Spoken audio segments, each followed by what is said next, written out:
The 15-man committee was inaugurated by Governor Tussle on July 24, 2022.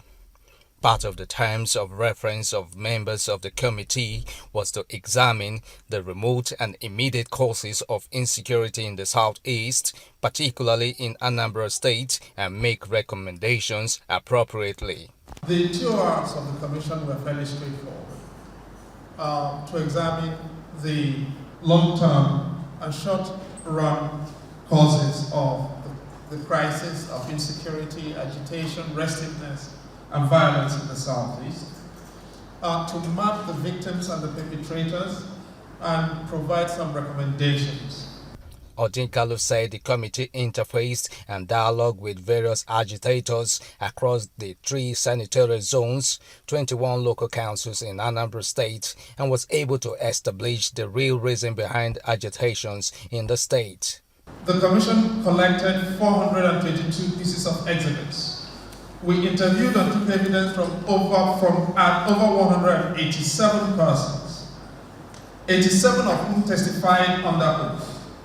We received 36 memoranda from members of the public and 28 submissions from Ndigwe, as well as 18 other submissions from other communities.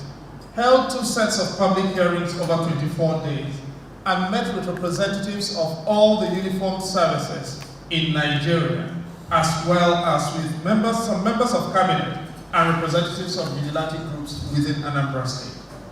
Governor Soludo, while receiving the report, promised to implement the recommendations of the committee, including compensations for victims and governors having constant dialogue to brainstorm on the way forward on insecurity in the region. The second branch is one document that I believe for Anambra State, for the Southeast, and for Nigeria to begin to think through what helps us in the area of security.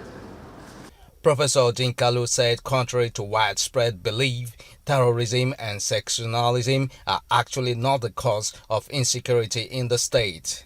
Fundamental and structural causes. The biggest issue in Anambra State is not IPO.